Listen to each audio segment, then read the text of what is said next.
আপনার বাপ হচ্ছে মাটির তৈরি, আর আপনি হচ্ছেন শুক্রকীট, খারাপ ময়লা, যে কাপড়ে লেগে গেলে ধুইতে হয়, পচা জিনিসের তৈরি আপনি। আপনার বাপ কিসের তৈরি বলেন তো? আমার বাপ কিসের তৈরি? মাটির তৈরি। আর আমি শুক্রকীট, বীর্য, কাপড়ে লেগে গেলে নাপাক হয়ে যায়। তা আমার এত ক্ষমতা কিসের? এত দাম্ভিকতা কেন? এত দাপট কেন? এত দলীয় ক্ষমতা কেন? এত দাঙ্গাবাজি কেন? এত স্বৈরাচারী কেন? এত স্বেচ্ছাচারী কেন? এক জমি 7 বার বিক্রি হবে কেন? আর একদিনও পরিবর্তন করে না দেখি। এখন তো এই এলাকাতে রাস্তাঘাটের বিষয়, ওখানে তো ওই এলাকাতে তো আমি কতবার বললাম, এতবার বলার পরে দেখি যে আইলের বাহিরে প্রাচীর দিয়েছে, তারপরে গাছ লাগিয়েছে। তো গাছ কোথায় লাগালেন আর আইল কোনটা হলো? রাসূল সাল্লাল্লাহু আলাইহি সাল্লাম বলেছেন, যেখানে রাস্তা নিয়ে গন্ডগোল হবে সেখানে রাস্তা হবে ডবল। বাড়ি ঘর ভেঙে রাস্তা বানাও, এটা আল্লাহ রাসূলের আদেশ। রাস্তার সাথে কোনো আপোষ নাই। তিনি বলছেন যে এই লোকটা জান্নাতে চলে গেছে, এই লোকটা জান্নাতে চলে গেছে। কেন? একটা রাস্তায় গাছ পড়েছিল, কেটে সরিয়ে দিয়েছে এই জন্য। আর আপনি রাস্তার উপরে গাছ লাগালছেন, তাহলে আপনি জান্নাতে চলে গেছেন।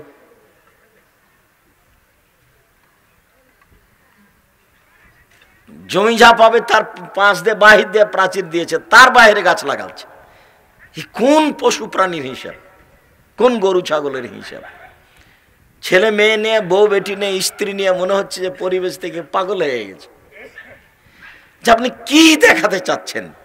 রাসূল সাল্লাল্লাহু আলাইহি সাল্লাম বলছেন, মানুষের উপরে গজব নাজল হবে যখন 3টা সমস্যা দেখা দিবে। এক, জাহরাতুল কায়নাত, মেয়েরা যখন নাচবে। তা আপনার সব ঘরই মেয়ে নাচে, সব ঘরে টিভি আছে, বিশাল টিভি, ল্যাংটা মেয়ে নাচছে। একবারে তাহাজ্জুদ পড়ে টুপি মাথায় দিয়ে দেখছে, কত চোখ ঠান্ডা করছে, কলিজা ঠান্ডা করছে। এই ল্যাংটা মেয়েকে দেখে নাকি জান্নাতের মেয়ে কিনবে। চ্যালেঞ্জ করা আছে জান্নাতের মেয়ের ব্যাপারে। আল্লাহ তাআলা বলছেন, চ্যালেঞ্জ করে বলছেন, লাম ইয়াতমিসহুন্না ইনসুন কাবলাহুম ওয়ালা জান। ওদেরকে এমন ভাবে সুরক্ষিত করে রাখা হয়েছে, দেখে মনে হবে ঝিনুকের মধ্যে লুকানো মুক্তা। ওদেরকে কোনোদিন মানুষ স্পর্শ করেনি, ওদেরকে কোনোদিন জিন স্পর্শ করেনি।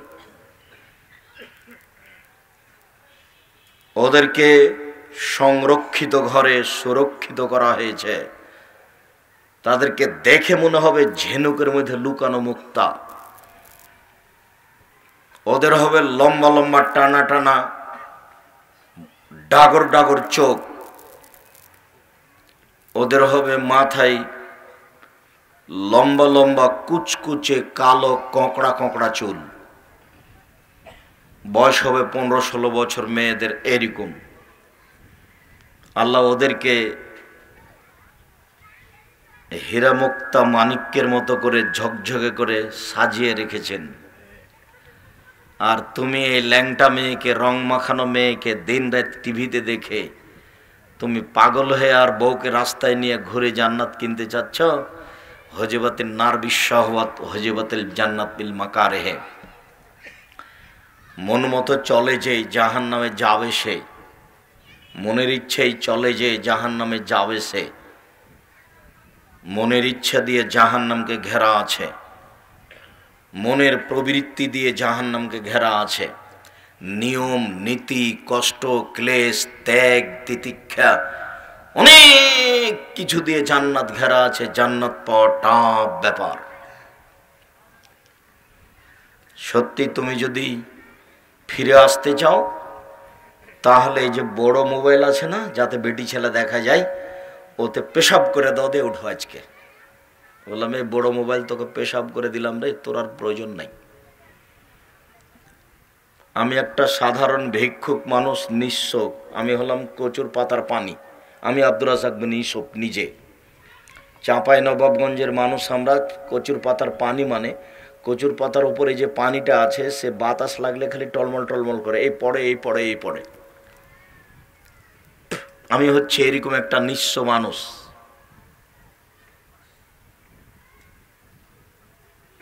তো আপনার বাড়ির পাশে আমার প্রতিষ্ঠানটা প্রায় 50 বিঘে জমির উপরে। কোনোদিন গেছেন? সেদিন সম্মেলনে গেছিলেন? আপনার বাড়ির উপরে এই প্রতিষ্ঠানটা প্রায় 50 বিঘা জমির উপরে। এই প্রতিষ্ঠানে একটা বড় মসজিদের জন্য জমি বরাদ্দ করা হয়েছে 200 শতক। 200 শতক জমির উপরে একটা মসজিদ নির্মাণ হতে যাচ্ছে, যার একতলায় মুসল্লি ধরবে 10,000। আপনার বাড়ির পাশে 2 প্রতিষ্ঠানে ছেলে মেয়ে আছে প্রায় 4,000, শিক্ষক শিক্ষিকা কর্মচারী আছে প্রায় 250, প্রতি মাসে বেতন লাগে 26 লক্ষ। আপনি এত টেনশনে পড়লেন কেন? তারপরে আমি ওই এমনি একটা ছোট মোবাইল ব্যবহার করি, আর ওতে রিং হলে আমি অন করতে পারি, আপনার নামটা আমি সেভ করতে পারি না। আপনার চলছে না কেন? আপনার কাছে বড় মোবাইল কেন? বড় মোবাইল আপনি ধ্বংস হয়েছেন, আপনার ছেলে ধ্বংস হয়েছে, আপনার মেয়ে ধ্বংস হয়েছে, আপনার বংশ ধ্বংস হয়েছে, আপনার জাতি ধ্বংস হচ্ছে হবে। আপনি এই ঘরে দেখছেন ল্যাংটা মেয়ে, আপনার মেয়ে ওই ঘরে দেখছে ল্যাংটা মেয়ে, ওইও দেখছে এও দেখছে, আপনার বউ ও ঘরে দেখছে, আপনার ছেলে, সারা দুনিয়া ছেলে মেয়ে বউ বেটি জেনার উলঙ্গ মেয়ে নিয়ে ব্যস্ত। বুঝতে পারছেন না? স্বভাব পরিবর্তন করতে হবে আজকেই, এই মুহূর্তেই। এই ছেলে, তোমারও তো স্বভাব খারাপ কেন? তোমার মায়েরও তো স্বভাব খারাপ কেন? তোমার বাপ যখন থাকে না তখন তোমার মা আরেকজনের সাথে মোবাইলে প্রেমের গল্প করে কেন? তোমার মায়ের লজ্জা হয় না? তোমার মায়ের হায়া হয় না? তোমার মায়ের শরম হয় না? তোমার মায়ের বোধগম্য নেই? তোমার মায়ের বোধগম্য নেই? তোমার মা পশু প্রাণী, তোমার মা গরু ছাগল, তোমার মা কুকুর শ্রীগাল। বেটা, আমাকে খারাপ লাগে শুনতে। শুনতে খারাপ লাগে কেন? তুমি তার মধ্যে নয়। আমি যাটা বলছি সেটা তোমার তার মধ্যে তুমি নও, তোমার মা নয়। তোমার মা বলবে, আব্দুর রাজ্জাক সাহেব আমি খাদিজার মতো, আমি আয়েশার মতো। আয়েশা রাদিয়াল্লাহু তাআলা আনহা বলেন, আমার হারটা হারিয়ে গেলে আমি হার খুঁজছিলাম, তো যেখানে পেশাব পায়খানা টয়লেটের জন্য গেছিলাম সেখান থেকে ঘুরে এসে দেখছি যে হাওদা নেই। মানে যে হাওদা উটের ওপরে যে বসার জিনিসটা আছে, হাওদা যে ওটাতে আমি ছিলাম, তো আমি তো হালকা পাতলা মেয়ে, যারা ওটা কাঁধে করে উটের ওপরে উঠিয়েছে তারা বুঝতে পারেনি আমি আছি কিনা, তো ওরা ওটা উটের ওপরে তুলে দিয়েছে। তারপরে ওরা চলে গেছে, আল্লাহ রাসূল চলে গেছেন, সবাই চলে গেছে। আমি টয়লেট থেকে ঘুরে এসে দেখছি এখানে কেউ নেই। তা আমি ওখানে শুয়ে গেলাম, বসে থাকলাম, শুয়ে গেলাম। হঠাৎ একটা শব্দ দূর থেকে শোনা গেল কিছুক্ষণ পরেই, ইস্তারজা ইন্না লিল্লাহি ওয়া ইন্না ইলাইহি রাজিউন। সাফনে মুআত্তাল দূর থেকে দেখে আমাকে চিনে নিয়েছেন, আমি আয়েশা। আমাকে দেখে চিনলেন কি করে? তিনি পর্দার আয়াত নাজিল হওয়ার পূর্বে আমাকে দেখেছিলেন। যেমন তিনি বললেন ইন্না লিল্লাহি ওয়া ইন্না ইলাইহি রাজিউন, তেমনি আমি আর মুখমণ্ডল আমি কাপড় দিয়ে ঢেকে দিলাম।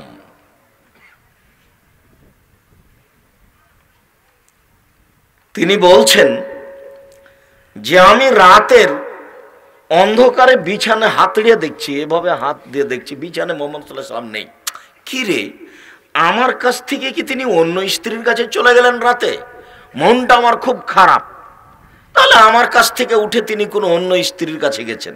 আচ্ছা, তো আমিও কাপড় গায়ে দিয়ে নিলাম, মাথায় দিয়ে নিলাম, কাপড় ভালো করে ঠিকঠাক করে নিয়ে বের হলাম। দেখি কোথায়, ওই যে যারা হজ করতে উমরা করতে গেছেন তারা দেখেছেন যে ওই মসজিদ নববীর পাশে আছে কবরস্থান, ওর নাম হচ্ছে বাকিউল গারকাদ, জান্নাতুল বাকি নয়, বাকিউল গারকাদ।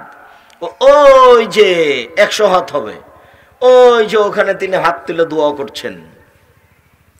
তা হাত তুলে দোয়া করলেন 1 বার 2 বার 3 বার, তারপরে ঘুরে হাঁটলেন, আমিও ঘুরে হাঁটলাম, জোরে হাঁটলেন, আমিও জোরে হাঁটলাম, দৌড়ালেন, আমিও দৌড়ালাম, আমি আগে ঘরে চলে এসেছি। তো আমার কাছে এসে বলছেন, কি খবর আয়েশা, তোমার মোটা শ্বাস কেন?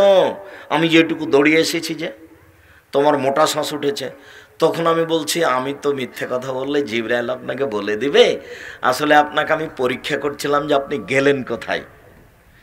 তা এগুলো আমার আলোচনা নয়, আমার আলোচনা হচ্ছে যে গভীর রাতে রাত 2টা 1টার সময় 100 হাত মাত্র জায়গা আয়েশা ঘর থেকে বের হয়ে স্বামীকে খুঁজতে বের হয়েছেন সুন্দরভাবে মাথায় কাপড় দিয়ে গায়ে কাপড় দিয়ে। তার নাম আয়েশা রাদিয়াল্লাহু তাআলা আনহা। তোমার মা কি বলছে যে আব্দুর রাজ্জাক সাহেব আপনি যেভাবে বলছেন আমি তা নই, আমি আয়েশার মতো, আমিও চাচ্ছি আপনি আয়েশার মতো হন। এই যে আয়েশা বলছেন ইস্তারজা ইন্না লিল্লাহি ওয়া ইন্না ইলাইহি রাজিউন। কে এখানে? শব্দ পর সাথে সাথে আমি মুখ ঢেকে নিলাম। তোমার মা এখনো ছোট ব্লাউজ পরে আছে এখানে, আর বোরকা পরে আসলে ফ্যাশন বোরকা পরে এসেছে। কি দেখাতে চাই তোমার মা? তোমার মা কয় টাকার মালিক? তোমার বাপ কয় টাকার মালিক? কি করতে পারে? তোমাদের আশেপাশের জমির দাম খুব বেশি হয়ে গেছে, সেই জন্য বেশি টাকার মালিক বলছো? উসমান রাদিয়াল্লাহু তাআলা আনহুকে যখন আল্লাহ নবী বললেন যে তাবুকের যুদ্ধে যেতে হবে, দান করো তোমরা, তো উমর বললেন যে অর্ধেক দিলাম। আবু বকর সিদ্দিক রাদিয়াল্লাহু তাআলা আনহু বললেন যে আল্লাহকে আর আপনাকে বাড়িতে ঘিরে যা আছে সবই দিলাম, ওতে ভ্যান ভাড়াও হবে না। তখন বললেন উসমান, তখন উসমান রাদিয়াল্লাহু তাআলা আনহু বললেন যে যত মানুষ যাবে তাবুকের যুদ্ধে সমস্ত মানুষের 3 মাসের খাওয়া, অর্ধেক মানুষের 3 মাসের খাওয়া খরচ, যাতায়াত খরচ দিব, যাতায়াত ব্যবস্থা দিব। লোক ছিল 30,000, তার মানে 15,000 মানুষকে তিনি 15,000 উট দিয়েছিলেন আর 3 মাসের খাওয়া খরচ দিয়েছিলেন। 15,000 উটের দাম লাগাও তো 1.5 লক্ষ টাকা করে এক একটা, বা 2 লাখ টাকা করে এক একটা। 15,000 উট তোমার বাপ 7 বার বিক্রি হবে।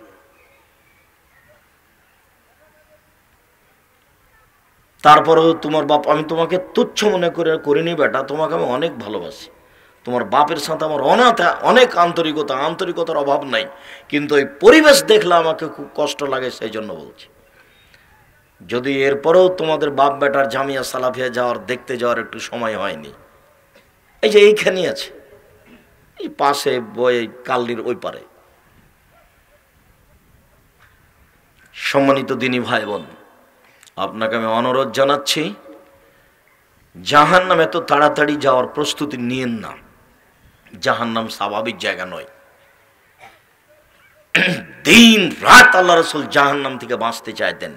জাহান্নাম তো স্বাভাবিক জায়গা নয়।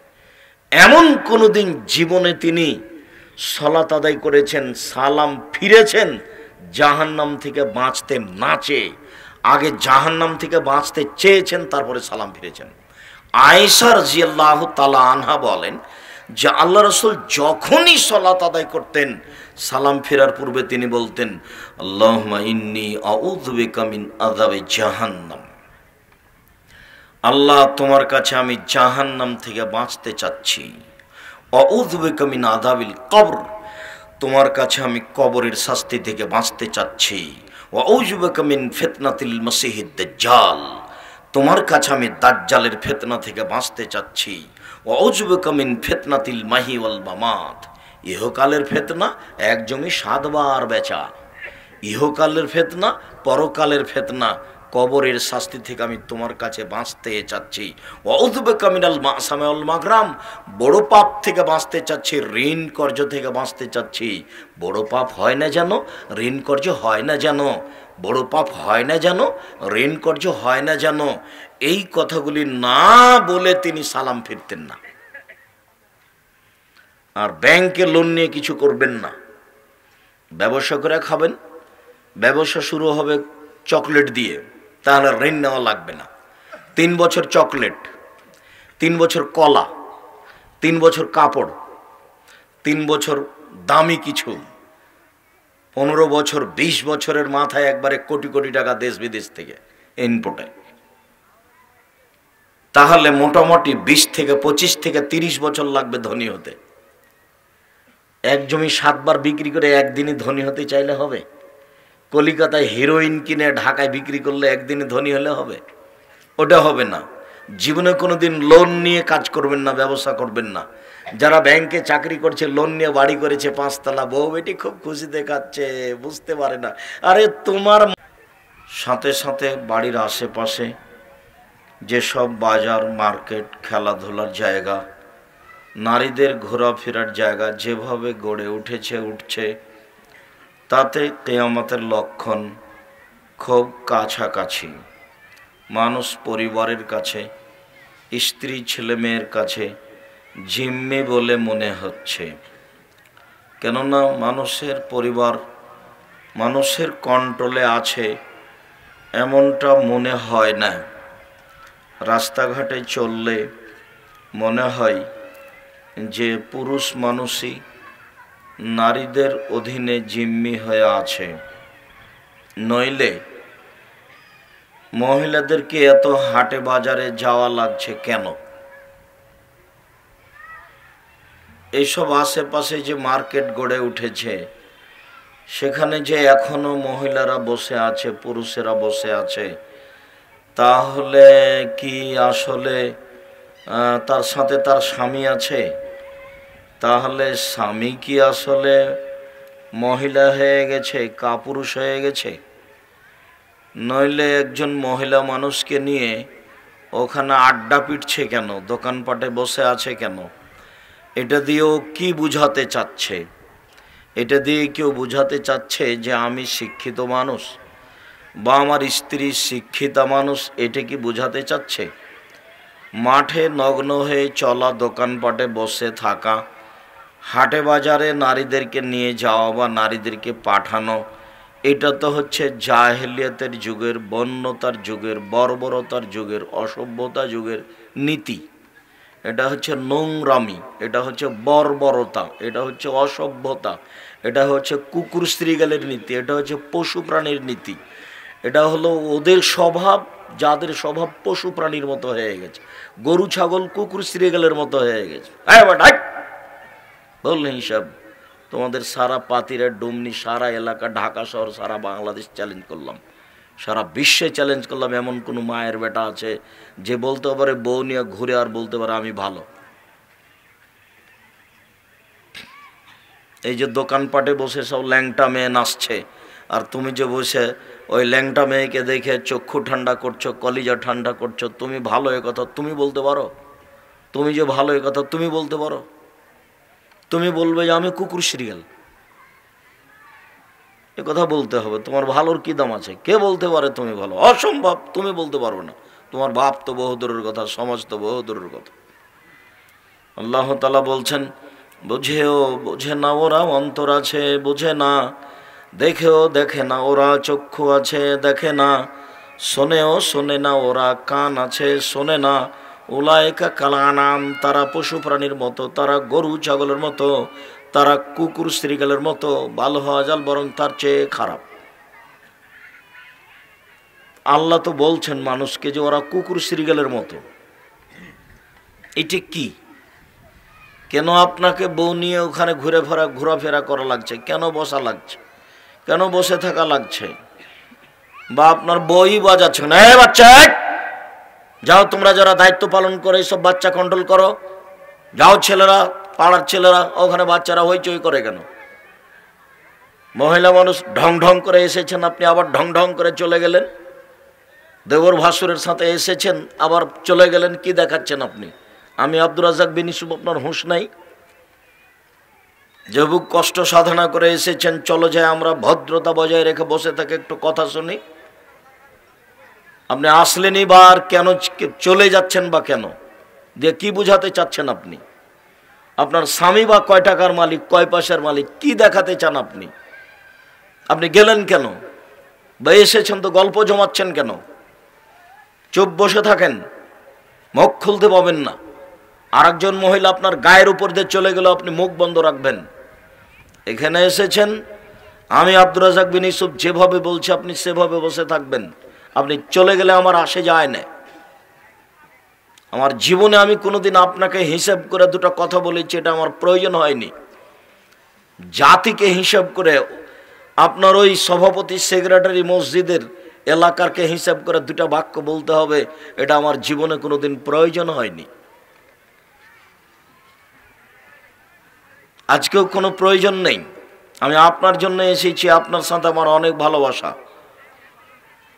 আপনি আপনার বউকে নিয়ে ঘুরবেন, ওখানে গিয়ে বসে থাকবেন, বাজারে যাবেন, আপনার বউকে বাজারে পাঠিয়ে দেবেন, তখন আপনি বলবেন আব্দুর রাজ্জাক সাহেবকে ভালোবাসি। বলে হিসাব আমরা জীবনে কোনোদিন বাজারে যাই না, জীবনেও না। বউ বাজারে গেছে এটা তো শুনলে অজ্ঞান হয়ে যাবো আমরা।